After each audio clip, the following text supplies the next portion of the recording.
Hey guys, what's up? Stock Retail coming back to you. Just wanted to dive in and talk about our stonks a little bit. Obviously, it's been quite an eventful couple days. Heck, it's been an eventful couple weeks in terms of the new year. Lots of exciting things, some more difficult and challenging things. Going to just acknowledge that today. But boy, when I look at our businesses, I say businesses because I will talk a little bit about GameStop today too, although mostly this will be an AMC video. And actually, I'll touch on Bitcoin as well. When I look at, in particular, AMC, GameStop, and Bitcoin, and I logic out what's going on in terms of the outlook going forward, I am incredibly bullish. And I don't have to do that with any hype or pump. So I kind of want to just share today what I see a little bit and ground myself and ground anybody who wants to listen to me in what I see as the set of facts. You know, you're welcome to disagree, but what I find is there's a lot about these particular investments that is very, very psychological. You know, we get very hyped up and excited for things, and then if they don't play out certain ways, maybe people get disappointed. By the way, I've said that's one way of trying to break you, right? Build you up to build you down. And so I continue when things don't go the way I want them to go. You know, I posted the other day on X and I said, hey, even in the middle of a storm, a compass still works. And that's how, let's say, like the Vikings of old, you know, were sailing. If you can't see the stars, you use your compass, and you just figure out which way you're going. And we might be in a little bit of a storm, right? The last few days have been unpleasant. That's okay to acknowledge. You're not shilling if you say, I don't love being in the red. But that doesn't change the direction of the compass. That doesn't change what is true north or whichever direction you want to go. And so I want to look at what the compass tells me about where these businesses are going. So I'm going to do GameStop first because then the rest of the video is going to be more about AMC. And so if you caught this because you're more into GameStop, I'll just hit that quickly and I guess let you hit the exit door. But I'd love if you'd stay with me and watch the rest of the video. Anyway, I just had fun with this post today. I am a little older maybe than some of you. I played on Atari when I was a kid. I had a 7800 at my mom's house, and then at my dad's house. He lived in a different state when I was there. My step siblings and I would play on a 2600. So boy, I'm dating myself quite a bit, but played a lot of Atari growing up. I still, I'm looking at my fingers right now. They still curl up from curling around a joystick when I was a kid and playing like pole position and some other things like that. So I just thought this was super cool. Looks like maybe bourbon. I don't know. It could be whiskey or scotch or something. But man, when we win, I would love to get a hold of a bottle like this. It looks to me on the left like there's basically a bottle of bourbon that's like a joystick or something. Seems super cool. So, and you know, if you're in GameStop, you follow Kitty. Obviously, the idea of cheers. So I just thought that was kind of cool from Atari today. That's out on X if you want to catch that one. So listen, GameStop, I mean, you're sitting on well over $4 billion of cash, right? So everybody ought to be just breathing easy as long as you're not chasing like weekly options and stuff. I mean, I suppose from time to time you can YOLO, but that generally is a risky strategy.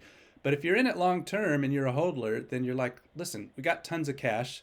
You never know when RC can come out with some kind of transformation announcement. I mean, if you've got over $4 billion of cash, at some point there's something significant you can do with that, right? And you know, I had hinted all the way back last year, I don't know, May, June, that I think he ought to buy some Bitcoin.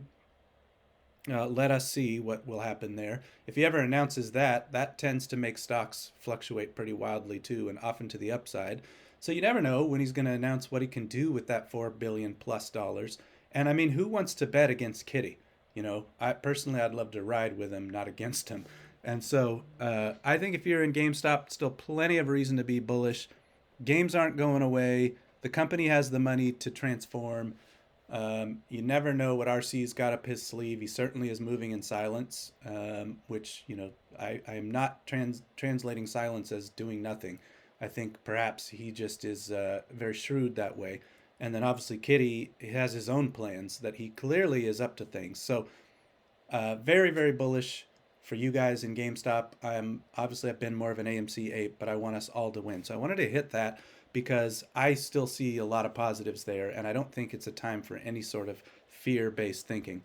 On AMC, I'm going to hit a couple slides I'd hit in a recent video, and then I'll do some new slides. So I'm going to fly by these, go back a couple videos, and look at sort of, I said, sort of what's kind of the future outlook on AMC, and you could see that video. So I'll just hit these real quickly today. But if you don't know, before COVID hit, AMC had $4.75 billion of debt. It's now all the way down to $4 billion, and actually, there were a couple announcements of some debt pay down in early Q4 that we don't have a filing for yet. So it's a little lower even. And then beyond that, I had shared there's some convertible debt that's going to flip to equity. So it's going to flip to shares sometime in the future. That's another $400 million of debt. So you can see over the last few years, this is a multi-year view of AMC's debt, the blue line. The yellow line is where the debt was before COVID. We're well under pre-COVID debt, and we're going to go a lot lower very soon, almost a $500 million. Speaking of $500 million, I'll do another video soon. Maybe you saw that Citadel is going to sell $500 million of debt. They're going to raise capital. So you ask yourself, why does Citadel need to sell off another $500 million of debt and bring in that cash? So we'll have a whole discussion on that. AMC's debt is going down. Citadel's debt is going up. I like how that feels. I just talked about all these forward debt pay downs. Maybe you can take a screenshot of this or go back to that other video. So I won't hit this too much. But effectively, over the next, I don't know, couple of quarters, you're going to see AMC's debt significantly go down. So that's bullish, right? I mean, AMC is getting more and more healthy. I'm going to slip through all of this animation real quick because this, again, was in that other video. But just take a look at these titles of movies that are out in 2025. This is just 13 of what I see as kind of the top titles of the year. And you'll start to see why, let me back up. If you're newer to me, if you've just found this channel, I have a record of being kind of like 98% plus accuracy on forecasting the box office. I've got all the receipts. You could go find that and fact check me on that. Last quarter was no different. We were right at my number. There were some downside misses like Joker, but there were some upside surprises. I don't know if you can call them surprises, but upside like Moana and Wicked that even beat my numbers. So overall was very close. So the point is, I have a history over several years of very accurately predicting the box office. And what I'm telling you is 2025 is by far the biggest box office we've had in sort of the ape or the retail era. Just by far. Not even close. Look at these 13 titles. We have a ton of really big titles in 2025. Here's another view that has, what is this? I think 40, let's see, I think it's 4 by 15 maybe. Yeah, so there's 60 titles here. I mean, this is just 60 movies that by themselves is a very, very big year. And the way that I forecast AMC's business, because I'm about to show you, I'm about to show you a view forward of the box office, a little more specific on numbers. And so just to remind you, I go through every single title out there. And actually, I fact check against like 3 or 4 websites, because sometimes what you'll see, I think I shared in a recent video that like Dirty Dancing was one that some websites will say you're going to see in 2025, but some websites will say, no, it got delayed. So you got to get multiple sites to kind of validate that a movie's really coming out.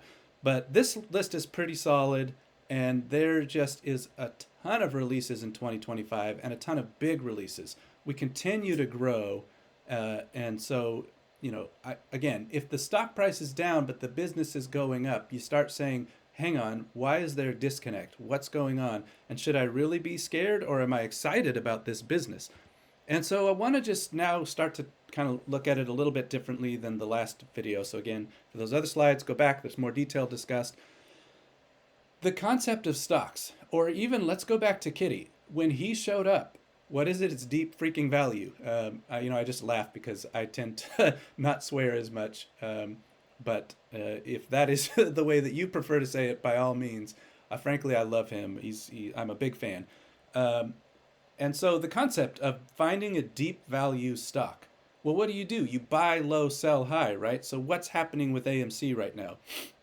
AMC is basically at all-time lows. And what I want to show you is you're looking here on this slide at a rolling 4-quarter view. So basically a rolling year of what's the domestic box office.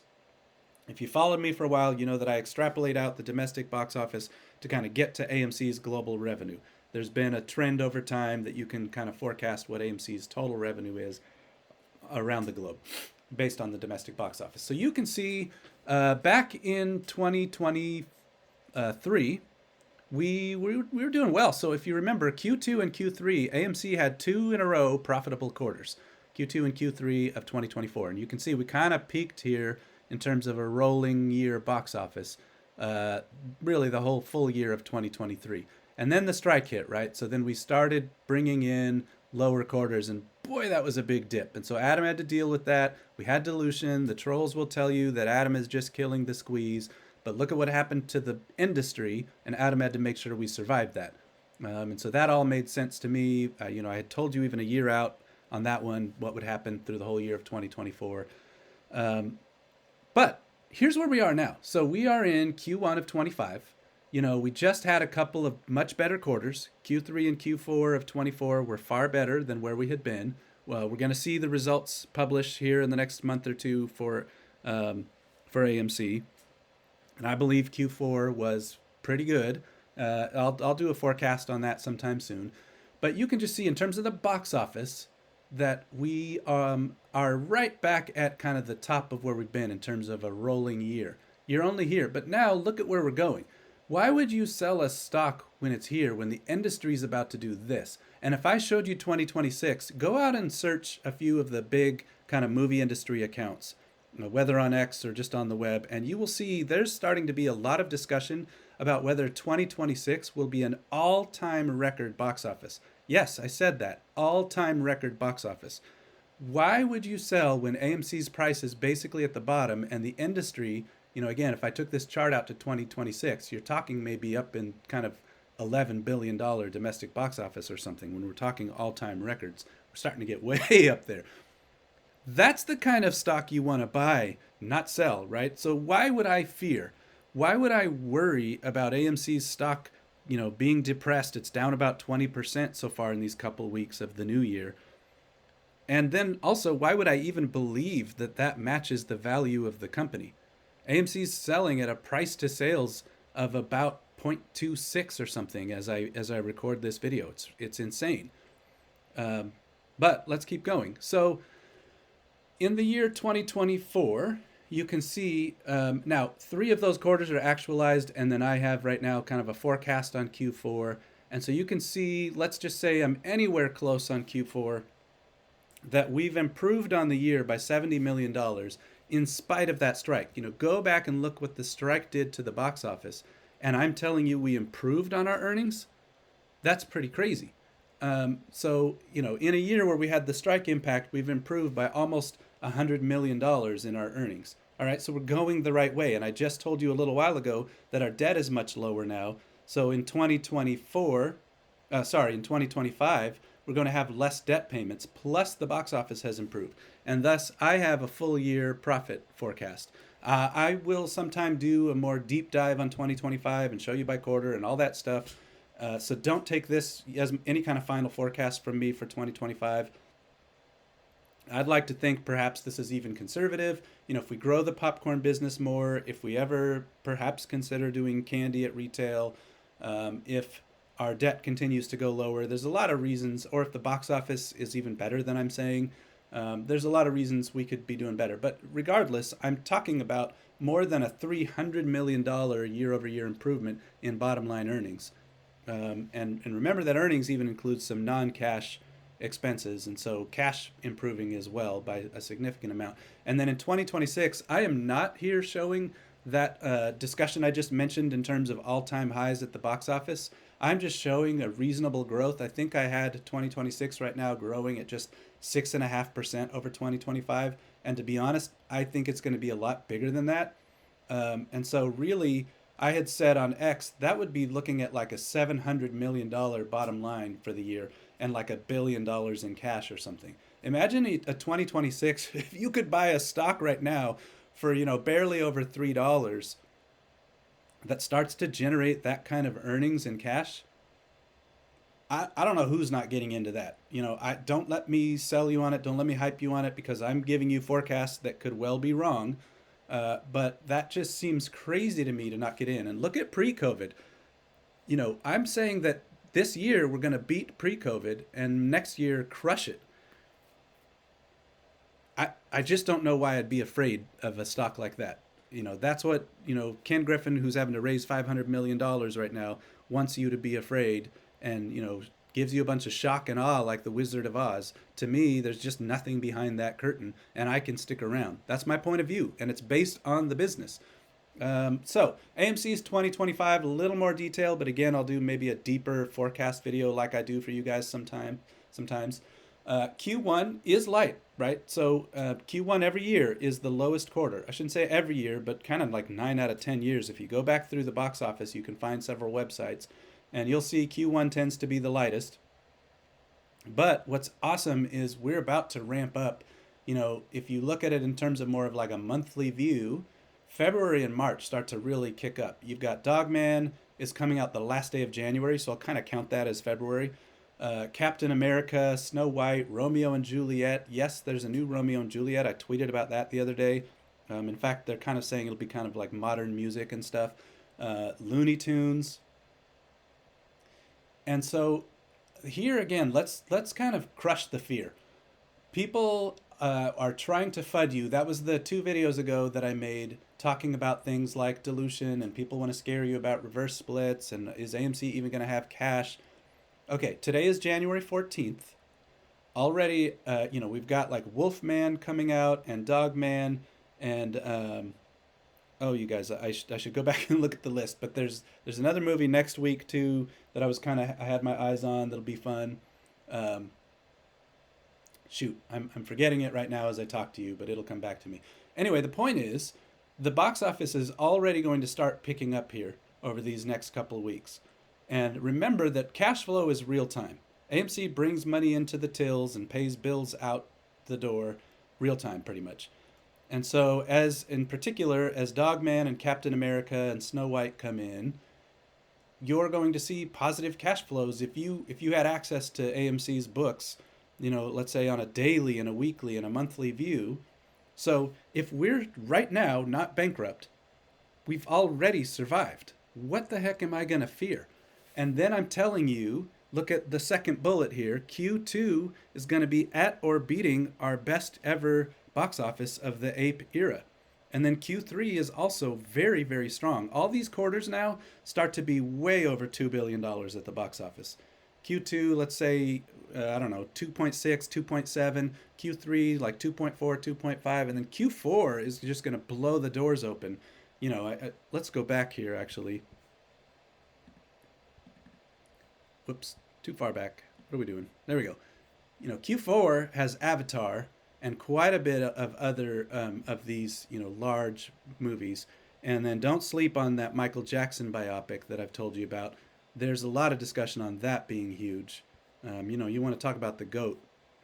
He was not small. So if you survive until basically now, and now, in fact, I'll go back, you are here, and the industry is going up and to the right, and you know that debt is going down and to the right, and popcorn is growing. AMC is not just the movie industry now. I just don't know who's buying the fear. I'm not. I'd rather buy the hope. And it's not hopium, it's a hope based on facts and data.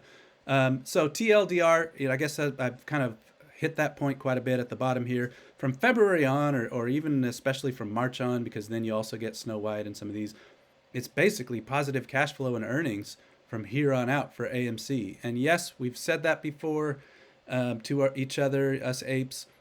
Obviously, the strike hit and changed a lot of things, but here we are, and we have not broken, right? I'm still here, you're still here, and now the business is improving. And about 2026, just to put some facts behind what I was telling you, look at this list. I can't read all of this for you. I'd bore you to tears, but 28 years later, we're getting another one of those, another Scream. Remember how big Super Mario was? We're getting another one of those. We get The Mummy back. Like, what a franchise. Those old Brendan Fraser ones. And I've heard that they're going to make it a little more intense this go around. There's a kind of a reboot of Aliens. We get Shrek 5 and Ice Age 6. Spider-Man 4, we know the DCU is going to be ramping up. I've put Supergirl on here, but I'm sure there'll be more. You know that Christopher Nolan is doing the Odyssey.